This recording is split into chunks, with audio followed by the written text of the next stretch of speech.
Oke, Assalamualaikum warahmatullahi wabarakatuh.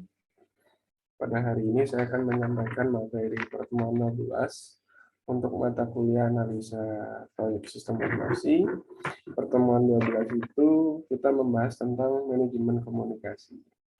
Kalau sebelumnya juga kita belajar manajemen risiko, ya. Jadi salah satu keterkaitannya lah kata saya, menurut saya. Manajemen komunikasi di sini kita akan mempelajari ya bentuk komunikasi antar staf ya di sini. Karena juga salah satu yang mempengaruhi terhadap kelancaran suatu pekerjaan atau suatu proyek. Ya. Itu adalah bagaimana kita mengatur komunikasi antar staf, antara staf dengan bawahan dari atasan ke bawahan, yaitu itu yang akan kita pelajari ya. Nah, tujuannya mempelajari ini adalah yang pertama, memahami proses-proses yang dilakukan dalam manajemen komunikasi. Yang kedua, mengerti manfaat melakukan manajemen komunikasi dalam proyek sistem informasi. Yang ketiga, memahami dokumen-dokumen apa saja yang diperlukan dalam manajemen komunikasi proyek dan bagaimana cara membuat dokumen tersebut. Nah, itu adalah tujuan ketika kita belajar nanti manajemen komunikasi ya.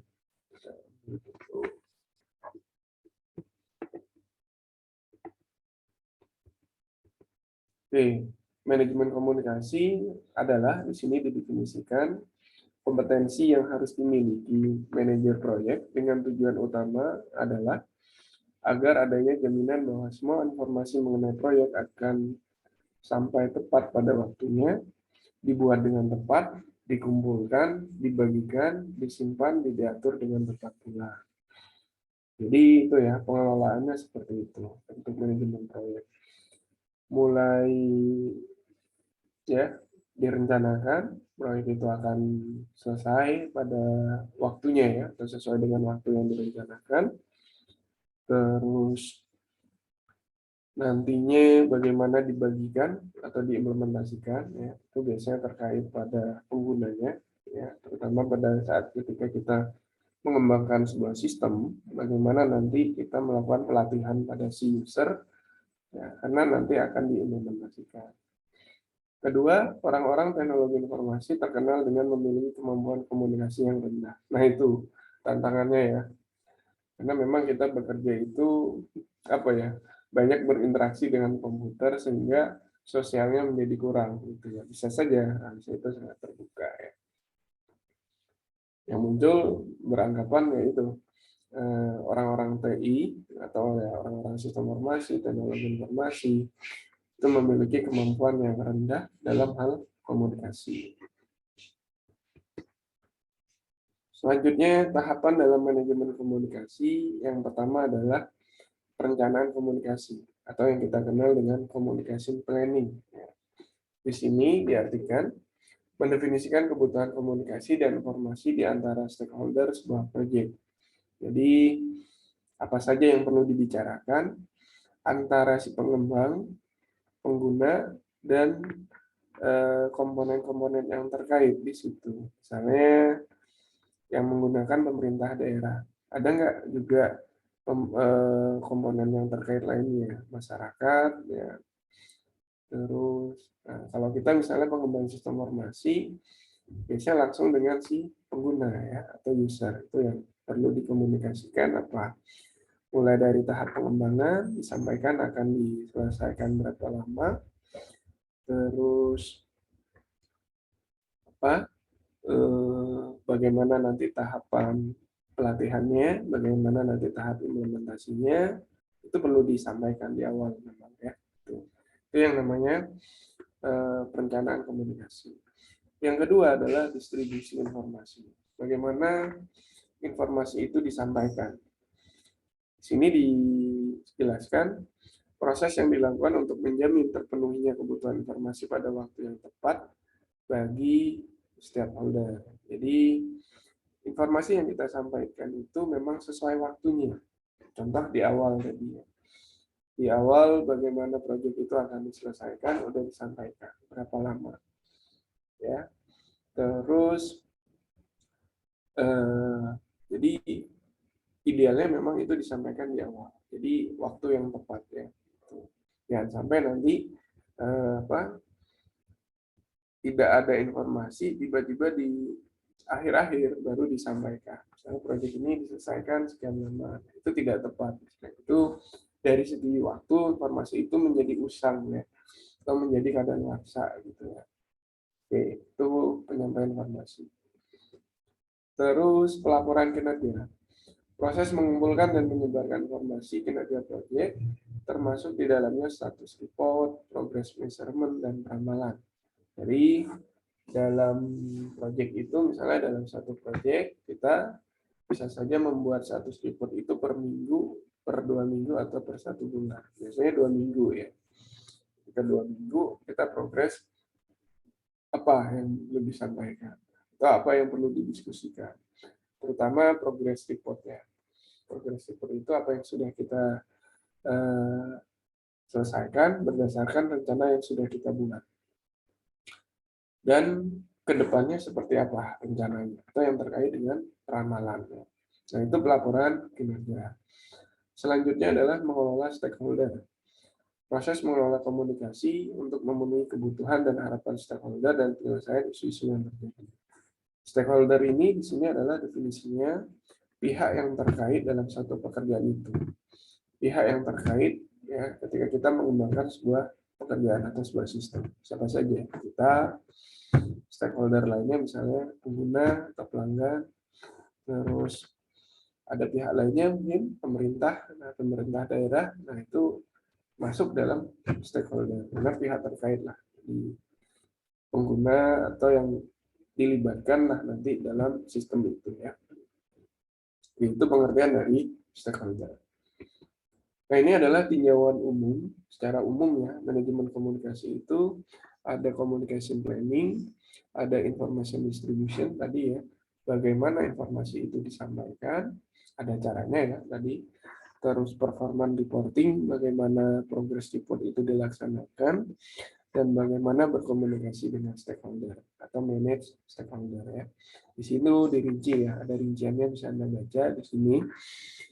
Pertama adalah communication planning, masukannya adalah enterprise environment, lingkungannya enterprise, jadi melibatkan bukan satu pihak terkait aja, bisa lebih dari satu bidang, bisa lebih dari satu keterkaitan. Ya. Kedua adalah information distribution, komunikasi manajemen plan. Bagaimana informasi disampaikan agar berharga, informasi tadi disampaikan berdasarkan waktunya atau waktu yang tepat ya. Kedua, reporting tadi bagaimana progress report dilaksanakan ya, dia menyampaikan pekerjaan yang sudah diselesaikan dan yang akan direncanakan. Terus manage stakeholder. Bagaimana kita berkomunikasi dengan stakeholder. Ya, kalau saat ini kan kalau dulu mungkin sebelum pandemi bisa bertemu langsung, tapi pada saat pandemi ada pengaturan yang perlu dilaksanakan. Misalnya via Zoom dengan menyertakan laporan-laporan yang sudah diselesaikan. Misalnya ya. Itu tinjauan umum. Jadi ada communication plan, ada information distribution, ada report performance reporting, dan ada manage stakeholder. Nah, untuk perencanaan komunikasi atau communication planning tadi, pertama adalah merupakan proses yang sangat penting dalam proyek, mengingat sering kegagalan proyek terkait dengan kegagalan komunikasi. Nah ini, jadi di awal memang pada saat pengembangan sebuah proyek ada yang namanya tahapan awal antara si pembuat dengan pengguna, terutama pada saat pengembangan sistem. Ada yang namanya analisa kebutuhan pada di situ tahapan. Nah itu bisa diselesaikan di awal ya. Harus ada komunikasi yang bagus gitu ya. Harus ada komunikasi yang bagus antara pengembang dengan si stakeholder. Nah, kalau komunikasi yang kurang bagus, ya tadi misalnya ada beberapa hal yang tidak tersampaikan terkait pengembangan sistem, itu akan mengancam terhadap perubahan di pertengahan jalan, sehingga akan menyebabkan kegagalan proyek. Dua, rencana manajemen komunikasi adalah dokumen yang berisi arahan atau tuntunan cara berkomunikasi dalam suatu proyek. Jadi ada yang lebih lengkap itu, ada prosedurnya. Ya, bagaimana bentuk komunikasi, penyampaiannya, apa via telepon ketika terjadi permasalahan, apakah via email atau bertatap muka secara langsung penyampaiannya, atau 2 minggu sekali bertemu misalnya. Nah, itu teknis yang memang harus diatur di awal ya. Itu yang masuk dalam perencanaan komunikasi. Yang kedua adalah rencana manajemen komunikasi. Informasi yang terkandung dalam rencana manajemen plan tadi, pertama kebutuhan-kebutuhan komunikasi. Ya. Jadi perlu di list dulu, kira-kira apa yang perlu dikomunikasikan. Dua, informasi yang akan dikomunikasikan termasuk formatnya, isinya, dan level detailnya. Nah, itu perlu dibicarakan memang ya, karena tidak semua informasi itu kita publish. Ada beberapa hal misalnya terkait progres tadi yang harus disesuaikan, rencana ke depannya, masalah mengenai teknis itu terkadang tidak perlu kita sampaikan semuanya. Tiga, orang yang bertanggung jawab untuk memberikan informasi yang dimaksud. Siapa yang kita perlu sampaikan? Siapa yang perlu kita komunikasikan? Pihak dari penggunanya, misalnya pimpinannya atau perwakilannya itu bisa. Nah, itu perlu dibicarakan di awal. Terus orang yang harus menerima informasi yang dimaksud. Nah, itu tadi ditentukan siapa. Ya. Misalnya pihak yang keterkaitan langsung, karena nah, kita akan mengembangkan misalnya sistem informasi penggajian yang menggunakan berarti pihak SDM, ya, misalnya. Nanti kita komunikasi dengan pihak SDM. Gitu ya. Selanjutnya adalah frekuensi atau jadwal untuk menghasilkan informasi. Misalkan mingguan, tiap tanggal 1, dan seterusnya. Jadi ada 2 minggu sekali atau 1 bulan sekali. Kedua, metode untuk mendapatkan informasi seperti memo, email. Nah, tadi teknisnya ya sempat saya sampaikan. Bentuk komunikasinya kayak apa? Apa by phone, apa by email, atau pakai teknis lainnya. Terus metode untuk memperbarui rencana manajemen komunikasi sejalan dengan kemajuan dan pembangunan proyek. Tadi ya, ada progres atau ada laporan yang diselesaikan selama berlangsungnya kegiatan proyek. Terus metode untuk menyelesaikan masalah yang tidak dapat diselesaikan di level yang bawah. Nah ini biasanya terkait dengan internal ya. Ini tidak perlu dipublish kepada si customer. Daftar istilah atau terminologi yang perlu digunakan dalam tim itu perlu dijelaskan di awal. Misalnya ada singkatan-singkatan atau ada istilah-istilah, misalnya kita membuat istilah ini ya, desktop berbasis web. Desktop itu apa maksudnya? Berarti diinstal.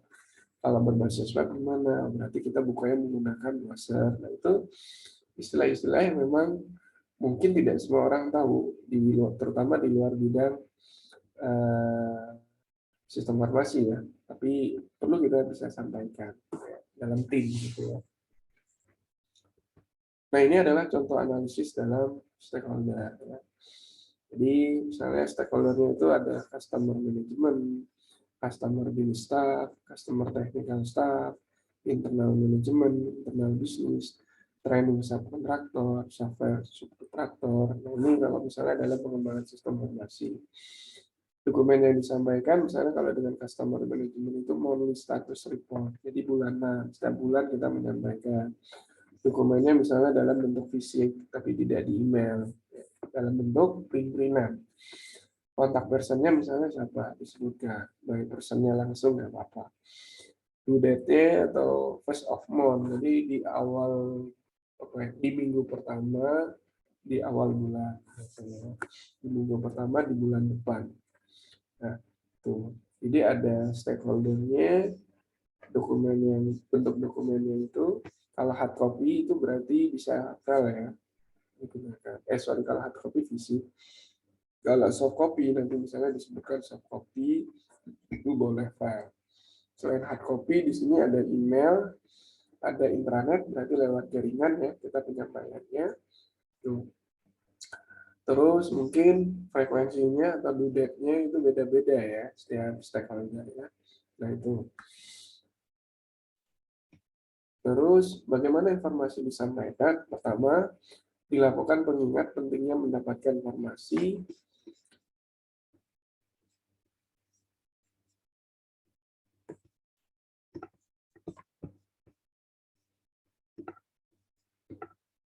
Dilakukan pengingat pentingnya mendapatkan informasi proyek bagi orang tepat pada waktu yang tepat dengan format yang padat informasi.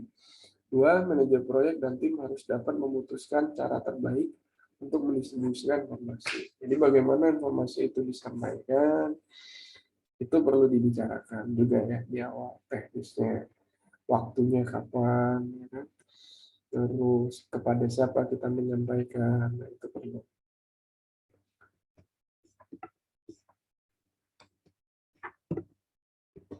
Nah, isu-isu penting dalam distribusi informasi, nah ini yang perlu dibicarakan apa tadi di penggunaan teknologi. Misalnya, aplikasi ini nanti bisa diterapkan di komputer yang spesifikasinya seperti apa. Nah, itu perlu disampaikan. Dua, cara formal atau informal. Penyampaiannya misalnya ya ketemu di restoran sambil makan, informal kan, sambil ngobrol. Atau yang formal, rapat secara khusus di dalam satu ruangan, baik di kantor kita atau di kantor dari customer. Terus, penanganan informasi yang sangat penting agar dapat didistribusikan dengan efektif dan tepat waktu.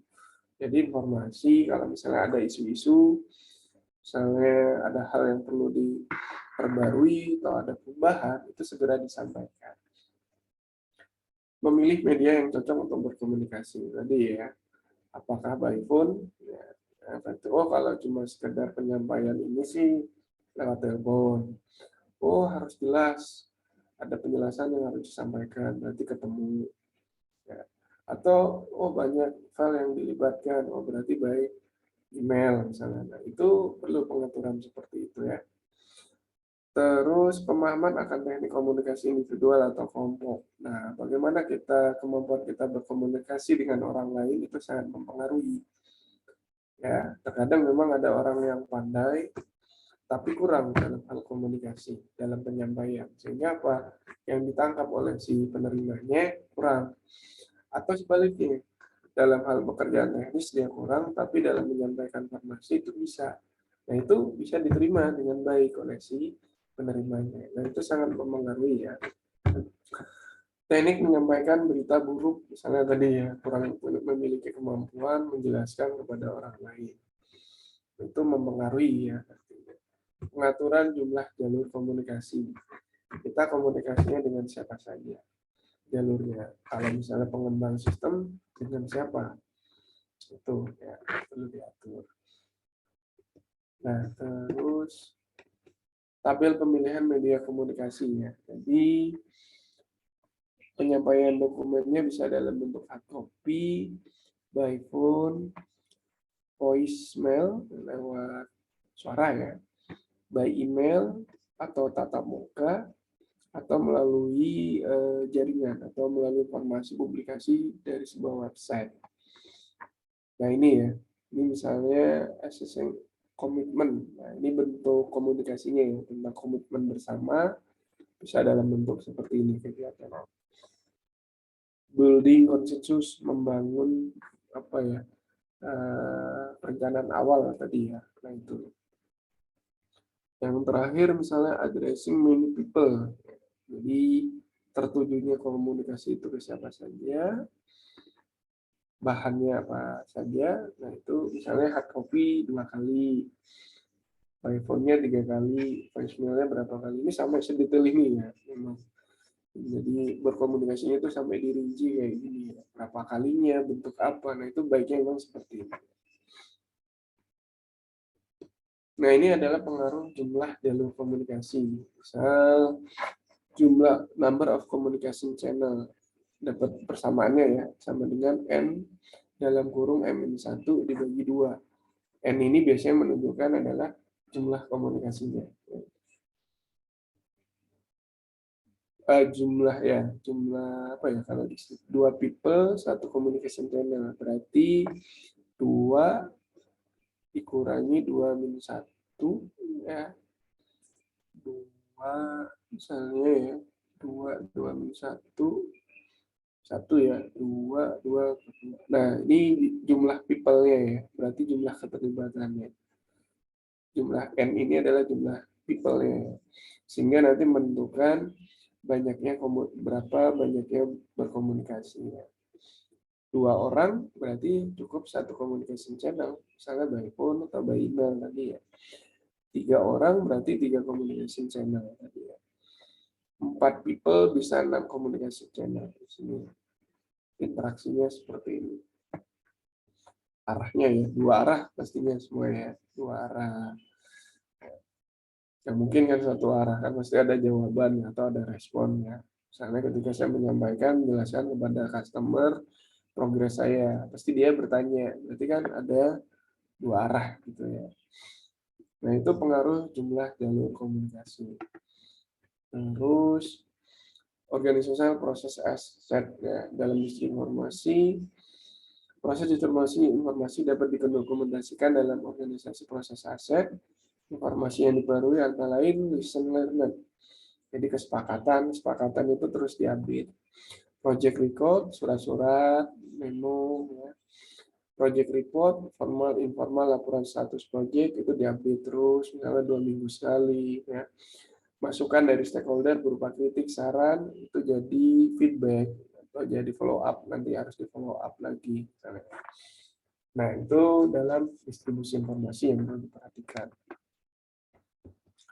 Laporan kinerja, yang selanjutnya ya. Laporan kinerja tadi status report sama progress report. Yang dibicarakan apa? Misalnya pertama adalah pasti kegiatan pekerjaan yang disampaikan yang sudah selesai apa terkait ruang lingkup, waktu dan biaya. Nah, biayanya yang harus dikeluarkan berapa? Nah, itu disampaikan.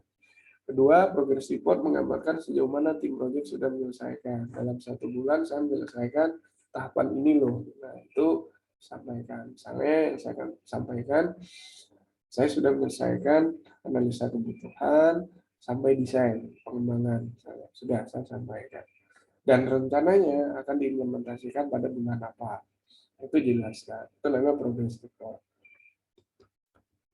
Nah, peramalan atau rencana ya kita sebut berisi gambaran kecenderungan proyek akan berhasil atau tidak. Jadi kita lihat nih, oh progresnya sekian, sisa waktunya sekian, kira-kira selesai nggak ya, oh atau mundur. Nah, itu bisa dilihat seperti itu ketika kita melihat progres dari pekerjaannya. Oh, kurangnya di sini. Nanti ke depannya harus nambah sumber daya manusia atau tenaga kerja. Nah, itu peramalan ke depannya.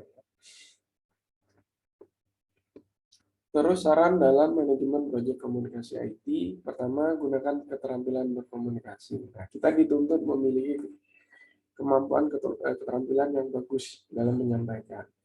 Kedua, selalu berusaha untuk mengembangkan keterampilan ya dengan cara apa ya? Sering berkomunikasi ya. 3, lakukan rapat dengan efektif dengan cara yang tepat. Tempatnya, terus apa yang mau disampaikan itu perlu dipikirkan. Gunakan email secara efektif, secara tepat juga. Ya. Kapan harus email kepada customer misalnya. Gunakan template dalam komunikasi project. Nah, sudah ada formatnya, jadi enak ketika kita penyampaian. Kalau misalnya itu dalam bentuk hard copy, ada tanggalnya, ada isiannya, ada tanda tangannya, itu format khusus. Bangun infrastruktur komunikasi. Dengan siapa saya harus berkomunikasi, berapa bulan sekali, apa yang disampaikan. Nah, itu menjadi infrastruktur ya. Tuh. Selanjutnya, membangun infrastruktur komunikasi. Ya, infrastruktur komunikasi adalah seperangkat alat, teknik, dan prinsip yang digunakan untuk memberikan dasar yang efektif dalam transfer informasi. Jadi ketika kita menyampaikan informasi dengan cara-cara tadi sudah direncanakan, kemungkinan itu akan menjadi informasi pendistribusian yang efektif atau cara yang benar. Ya. Terus alat yang dimaksud untuk komunikasi pertama adalah saat ini ya sudah banyak digunakan email atau mungkin dulu masih ada faksimil ya itu bisa, tapi sekarang sudah banyak beralih pada email. telekonferensi.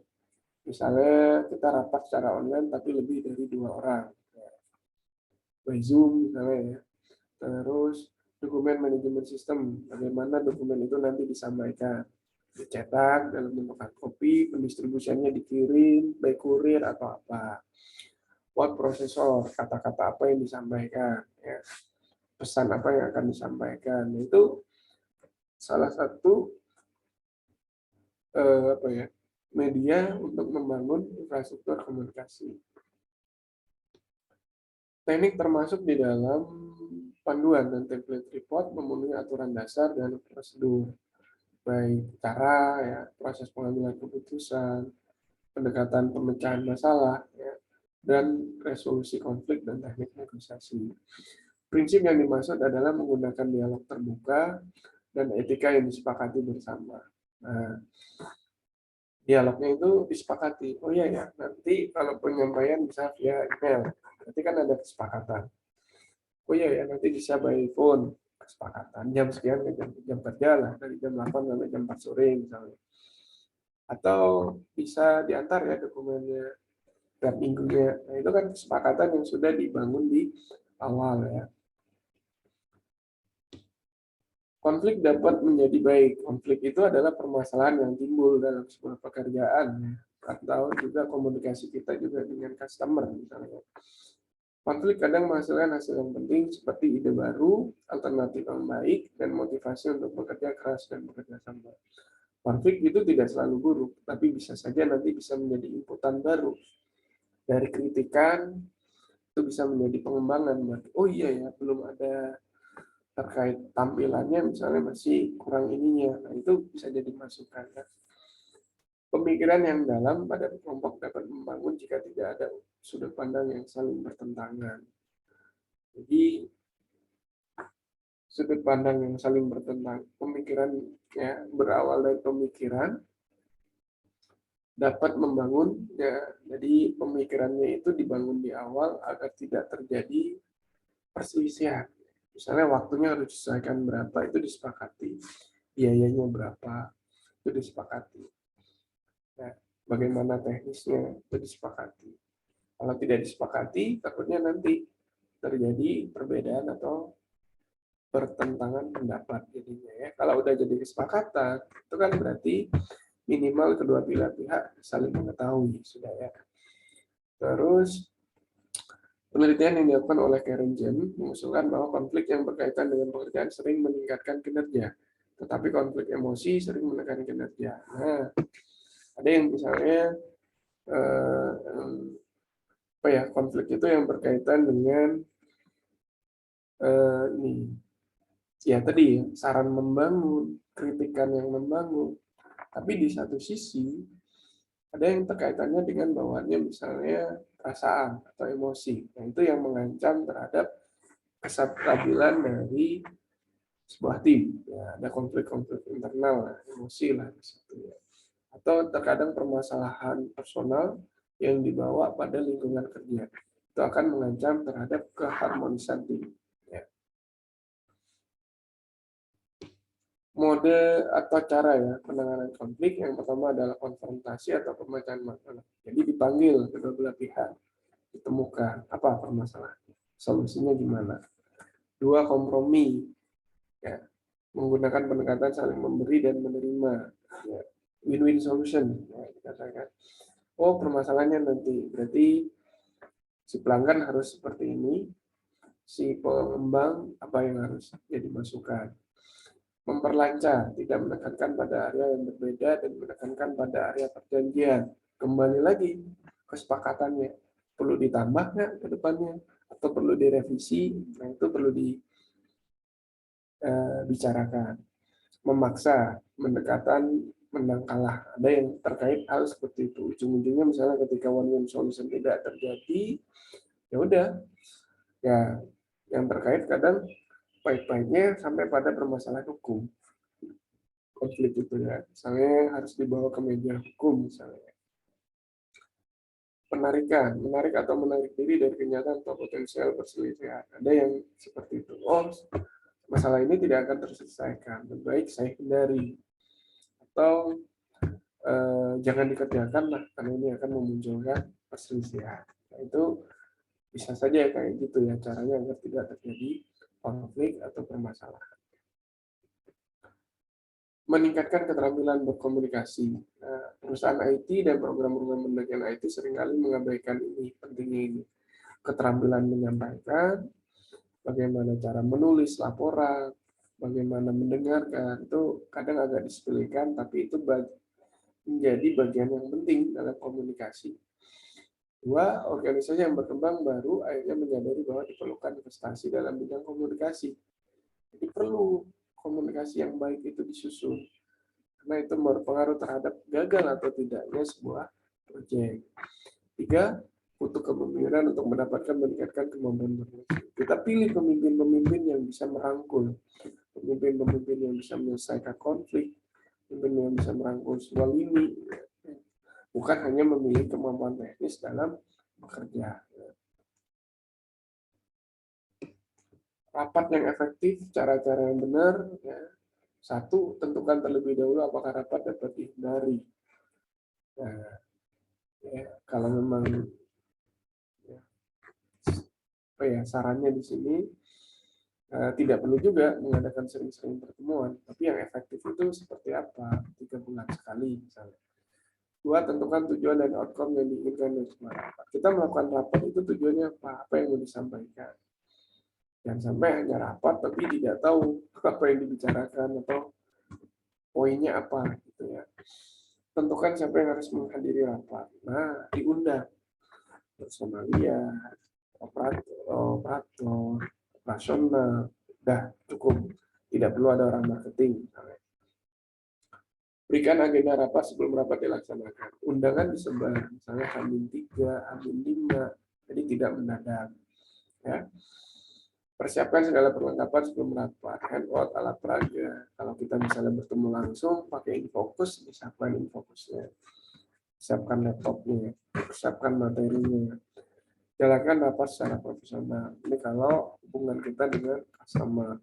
Kalau internal itu kadang sebenarnya ya kalau dengan atasan itu biasanya formal ya, tapi kadang kalau satu level itu kadang lebih banyak informalnya ya. Bangun relasi atau hubungan yang baik, terutama dengan customer. Ya. Mengucapkan selamat, misalnya ada yang ulang tahun, mengucapkan ulang tahun, nah, itu perlu dibangun relasi-relasi itu untuk kedekatan. Nah, efektif email. Yakinkan bahwa email merupakan media yang tepat. Nah, untuk saat ini saya rasa email pengirimannya cepat, ya, terus efektif, efisien, gitu ya. Dua, yakinkan Anda mengirim email yang tepat pada orang yang tepat. Nah, itu tertujunya jelas. Berapa orang yang mau dikirim. Gunakan judul yang berarti pada subjeknya. Progress, report, bulan, apa. Nah, jelas ya kan judulnya. Terus batasi email hanya pada satu subjek dan buat jelas. Berdasarkan subjek isi dari emailnya. Batasi jumlah dan ukuran attachment. Kalau misalnya ada lampiran yang harus diikutkan, ditentukan mana yang bagus untuk dilampirkan. Kalau tidak, ya berarti kita harus menyiapkan Google Drive sharing bersama di itu ya. Hapus email yang tidak ada butuhkan dan jangan buka jika ada ragu asal email tersebut. Kalau misalnya kita mendapatkan email-email yang terkait tawaran, itu biasanya masuknya spam. Nah, jangan langsung dibuka. Respon email secepatnya. Pelajari menggunakan fitur-fitur penting. Itu ketepatan dalam menggunakan email. Gunakan template dalam proyek. Banyak orang teknis enggan meminta pertolongan. Nah, itu salah satu kekurangannya. Terus, menggunakan template dalam berkomunikasi dapat membangun penggunaan waktu doang menjadi lebih efisien, lebih cepat ya. Kita cuma mengubah isinya, tanggalnya berubah otomatis, tanda tangannya tidak ada perubahan.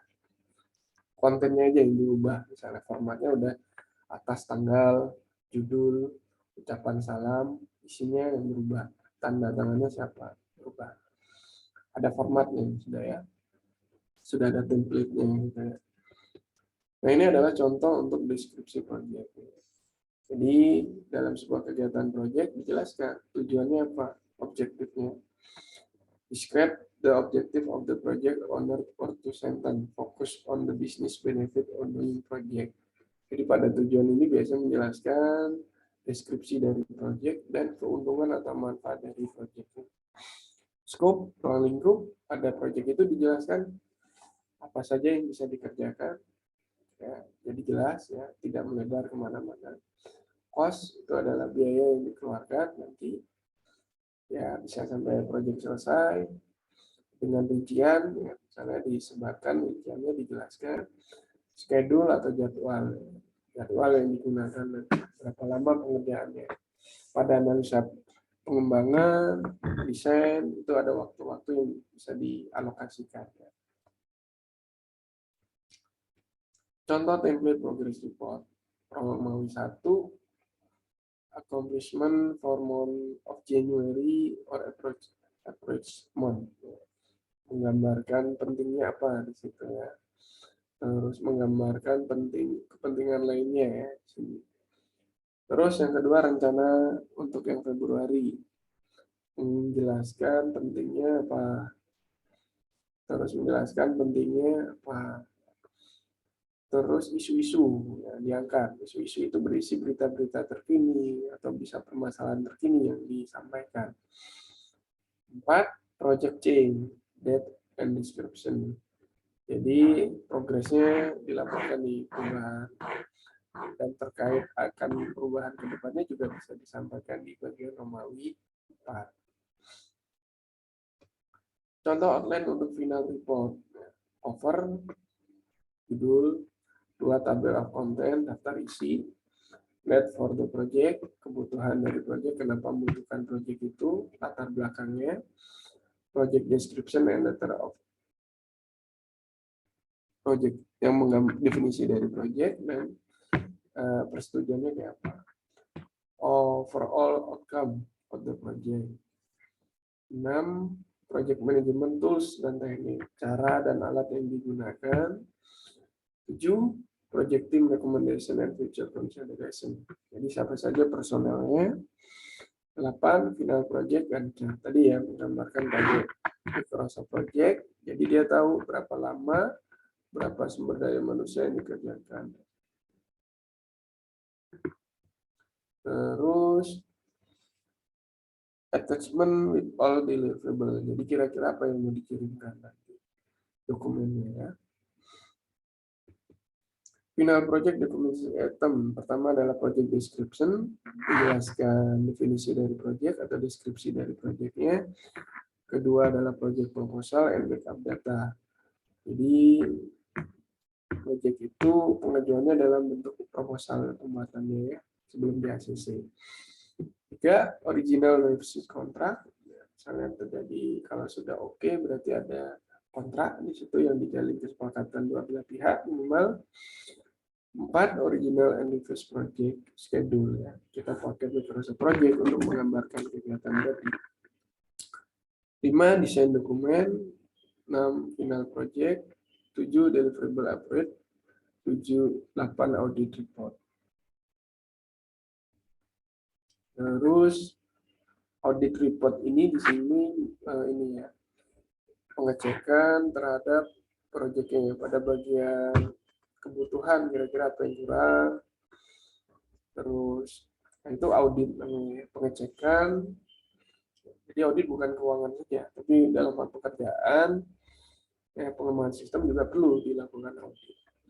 Listen, learn, report. Jadi belajar pada laporan, bagaimana cara menyampaikan laporan. Terus 10. Copy of all status report, meeting menit. Ya, jadi bagaimana status report itu disampaikan by meeting ya, dalam 1 menit ya. Terus atau lewat email. Nah, itu ya. Nah, itu pertemuan Anda pada hari ini, materi yang saya bisa sampaikan untuk manajemen komunikasi. Mudah-mudahan bisa menjadi tambahan wawasan bagi Anda ya, bisa menjadi pengetahuan, tentunya ditambahkan materi-materi lainnya. Saya tutup untuk video pembelajaran pertemuan ini. Assalamualaikum warahmatullahi wabarakatuh.